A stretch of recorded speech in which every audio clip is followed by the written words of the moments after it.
அரியலூர் மாவட்டத்தின் எல்லையை வந்தடைந்திருக்கிறார் தவேக தலைவர் விஜய். அது குறித்தான காட்சிகளையும் உடன் பார்த்து வருகிறோம்.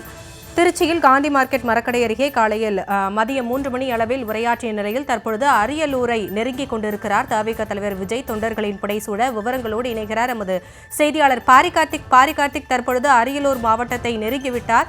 அங்கு கள நிலவரம் என்னவாக இருக்கிறது? தொண்டர்களின் வரவேற்பு எப்படி இருக்கிறது? முழு விவரங்கள்.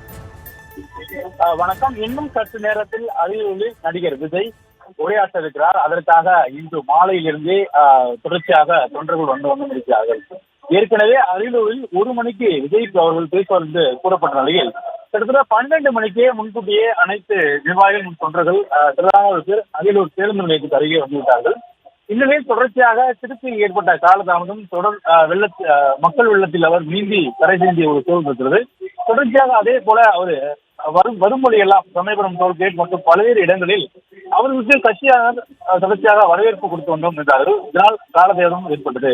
அது மட்டுமல்லாமல் தற்போது அரியலூர் மாவட்டத்தில் இருக்கக்கூடிய எல்லையிலே சிதம்பரம் பைபாஸ் எல்லையிலே அவருக்கு வரவேற்பு கொடுக்கப்பட்டிருக்கிறது.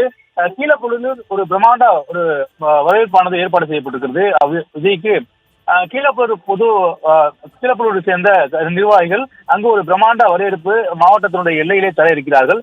எனவே அந்த வரவேற்பை பெற்றுக்கொண்டு இன்னும் சற்று நேரத்தில் அரியலூர் பழைய பஸ் ஸ்டாண்டுக்கு விஜய் வந்து சேருவார். இங்கு அவர் உரையாற்ற இருக்கிறார். ஏற்கனவே திருச்சியின் பேரு அவர் உரையாற்றும் பொழுது அவ்வளவு எதிர்பார்ப்புகள் இருந்தும் விஜய் வந்து ஒரு 10 நிமிடம் நம்ம பேசுவார் என்று எதிர்பார்க்கப்பட்ட நிலையிலும் ஆனால் அங்கு ஒரு சில ஒளிவாங்கி பிரச்சனையால் அவர் சரியாக பேச முடியவில்லை. எனவே அதையும் சேர்த்து அரியலூர் பேசுவார் என்று எதிர்பார்க்கப்படுகிறது. இதே போல அடுத்தடுத்த இடங்கள் குன்னம் மற்றும் பெரம்பலூர் என 2 இடங்கள் இருக்கின்றன. ஏற்கனவே விஜய் திட்டமிட்டபடி வந்திருந்தால் இந்நேரம் அந்த 4 பாயிண்ட்களையும் பேசிவிட்டு போயிருக்கலாம். ஆனால் திருச்சியில் அந்த மக்கள் வெள்ளத்தின் காரணமாக கூட்டத்தை அதிகரித்ததன் காரணமாக அவரால் தொடர்ச்சியாக இந்த திட்டமிட்டபடி பயணத்தை மேற்கொள்ள முடியவில்லை.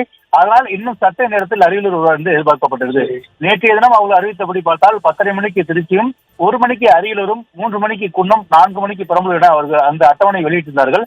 ஆனால் அதில் தற்போது பல்வேறு மாற்றம் செய்யப்பட்டு தற்போதுதான் விஜய் அரியலூர் மாவட்டத்துடைய எல்லைக்கே வந்திருக்கிறார். இன்னும் சற்று நேரத்தில் அவர் இந்த பழைய பஸ் ஸ்டாண்டை நோக்கி வருவார். அப்பொழுதுதான் அவர் பேசுவார் என்று எதிர்பார்க்கப்படுகிறது.